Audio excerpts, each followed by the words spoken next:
Hey guys, welcome back to my another video. My name is Bhanu Kumar Sharma. I'm a qualified cost accountant as well as a commerce teacher. I have more than 10 years experience in commerce subject.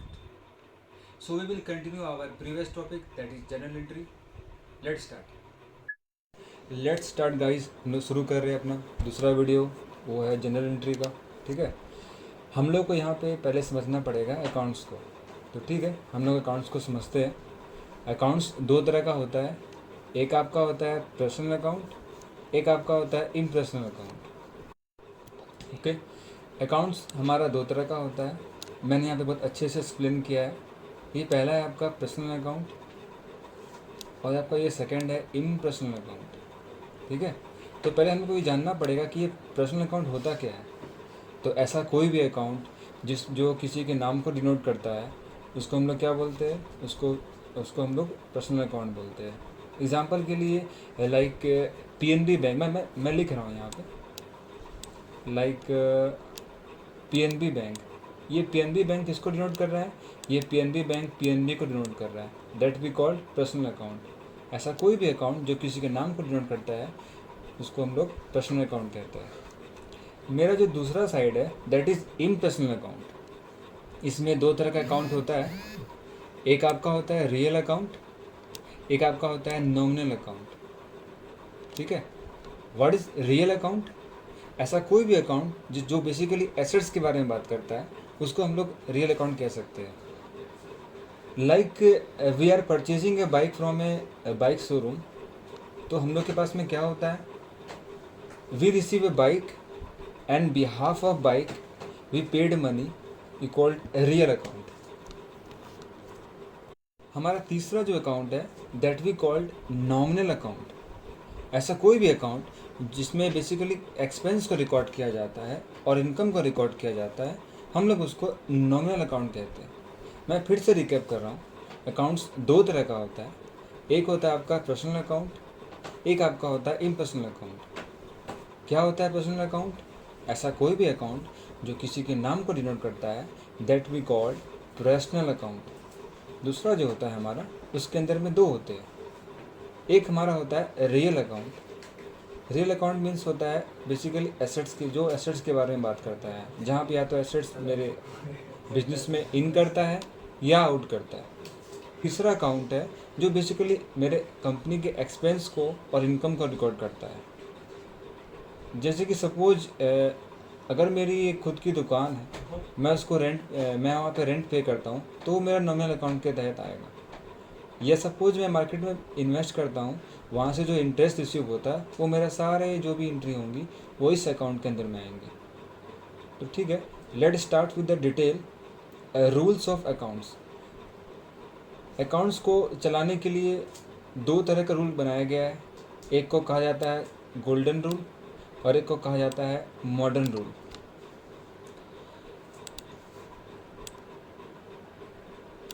Just a second,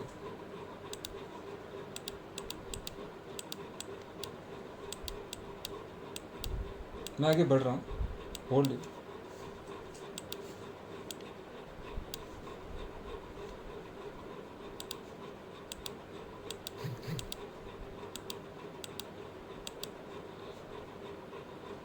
अब जो मैं पढ़ाने जा रहा हूँ वो मैं शुरू कर रहा हूँ। मैंने कहा अकाउंट्स के अंदर में दो रूल डिवाइड किया गया है, एक को कहा जाता है गोल्डन रूल, एक को कहा जाता है मॉडर्न रूल। पहले हम लोग पढ़ेंगे गोल्डन रूल। मैं शुरू में पहले इसको आपको याद कराऊंगा, बाद में इसको आपको याद करने की ज़रूरत नहीं पड़ेगी क्योंकि ये खुद ब खुद आपको समझ में आने लगेगा। अगर हम लोग गोल्डन रूल को अप्लाई करेंगे पर्सनल अकाउंट के अंदर में, तो उसके लिए कुछ फॉर्मूला सेट किया गया जो इस प्रकार है, debit the receiver, credit the giver. मतलब कि जो चीज़ मेरे को मिल रहा है या रिसीव हो रहा है या जिससे रिसीव हो रहा है उसको मेरे को डेबिट करना है, और जो बंदा मेरे को कुछ दे रहा है उसको अपने को क्रेडिट करना है। इसको मैंने बहुत ही सिंपल से एग्जांपल के साथ प्रेजेंट किया है, वो आपके सामने यहाँ पे मैंने पुट किया है। क्या है ये एग्जांपल, मैं पढ़ के बताता हूँ। यहाँ पे लिखा हुआ है कैश रिसीव फ्रॉम सनी। इसका मतलब क्या, मेरे को सनी से कुछ पैसा मिला है। कितने मिले हैं मेरे को पैसे? मेरे को मिले हैं 5000 रुपीज़। ठीक है, इसको इस रूल के अकॉर्डिंग हम लोग यहाँ पे एंट्री पास करेंगे। यहाँ मैंने लिखा है ऊपर में डेबिट द रिसीवर। मेरे को क्या रिसीव हो रहा है? मेरे को कैश रिसीव हो रहा है, इसीलिए हम लोग कैश को डेबिट करेंगे। और यहाँ पे लिखा हुआ है क्रेडिट द गिवर। इसका मतलब कि किस बंदे ने पैसा दिया है, तो मेरे को सनी ने पैसा दिया है, इसीलिए हम लोग क्या करेंगे, सनी को क्रेडिट कर देंगे। इस प्रकार ये रूल भी काम आ गया और आपको याद करने की ज़रूरत भी नहीं पड़ेगी। बहुत ही सिंपल सा रूल है, डेबिट द रिसीवर, रूल भी काम आ गया और आपको याद करने की ज़रूरत भी नहीं पड़ेगी। बहुत ही सिंपल सा रूल है, debit the receiver, credit the giver. तो फर्दर शुरू करते हैं।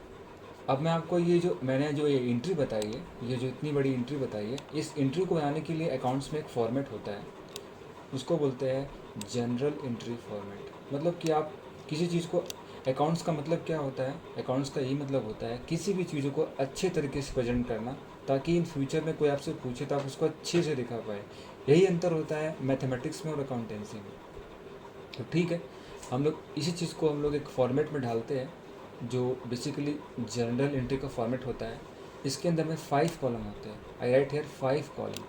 फर्स्ट कॉलम डेट का होता है, सेकंड आपका पार्टिकुलर का होता है, थर्ड आपका लेजर फोलियो का होता है, फोर्थ आपका अमाउंट का होता है, फिफ्थ आपका अमाउंट का होता है। यहाँ पे आप लोग देख के आश्चर्य कर रहे होंगे कि अमाउंट का 2 कॉलम क्यों हो रहा है, क्योंकि अकाउंट बेसिकली डबल एंट्री के हिसाब से चलती है। इसीलिए किसी एक के पास में पैसा आता है तो वहाँ डेबिट किया जा रहा है, और किसी एक से पैसा जा रहा है तो उसको क्रेडिट किया जा रहा है। हमारा अकाउंट्स बेसिकली डबल अकाउंटिंग के रूप में चलता है। इसी के तहत यहाँ पे कोई जिस चीज़ को डेबिट करना है आपको उसको क्रेडिट करना पड़ता है, क्योंकि ये डबल एंट्री के पॉइंट ऑफ व्यू से चलता है। तो ठीक है, हम लोग ने अकाउंट्स का पहला पार्ट हम लोग पढ़ चुके हैं, जो हम लोग के सामने है। फर्दर हम लोग आगे पढ़ने वाले हैं, just wait.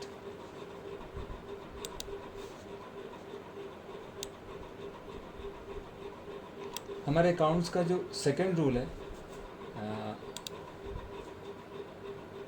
That is real account. नाम में मालूम चल रहा है रियल, मतलब रियल में कुछ आ रहा है मेरे पास में। इसका भी अपना एक नियम होता है। क्या होता है? Debit what comes in. जो चीज़ आ रही है आपके पास में आपको उसको डेबिट करना है। Credit what goes out. जो चीज़ आपसे आपके पॉकेट से जा रही है उसको क्रेडिट करना है। मैं फिर से रिपीट कर रहा हूँ, डेबिट व्हाट्स कम्स इन। जो चीज़ आ रही है उसको डेबिट करना है।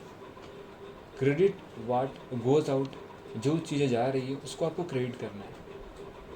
साथ में मैंने एक एग्जाम्पल भी अटैच किया है जो आपके सामने है। क्या है वो example? A bike purchase from a Premsons Honda ₹80,000। इसका मतलब क्या हो रहा है? आप दुकान में गए, आपने एक बाइक परचेज की, और बाइक कहाँ से खरीदी है? प्रेमसन्स होंडा के शोरूम से खरीदी है। तो ठीक है, इसी रूल के तहत हम लोग एंट्री यहाँ पे प्रेजेंट करेंगे, debit what comes in. Honda के शोरूम से खरीदी है। तो ठीक है, इसी रूल के तहत हम लोग एंट्री यहाँ पे प्रेजेंट करेंगे, डेबिट व्हाट कम्स इन। मेरे पास में क्या आ रहा है? मेरे पास में बाइक आ रहा है, तो बाइक को डेबिट करना है। और credit what goes out, basically पैसा जाना चाहिए यहाँ पे, बट क्योंकि सामान मैंने उधार में खरीदा है इसीलिए पैसे के बदले पार्टी का नाम आएगा। पार्टी का नाम क्या है? प्रेमसन्स होंडा। सो मैंने यहाँ पे प्रेमसन्स होंडा लिखा है।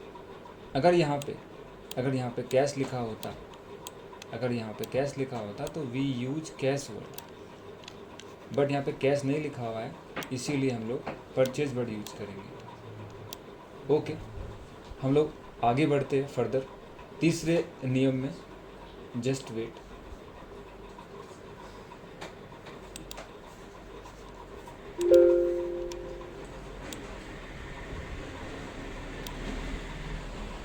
तीसरा जो फाइनल है दैट इज़ नॉमिनल अकाउंट, जिसका शुद्ध हिंदी होता है नाम मात्र अकाउंट।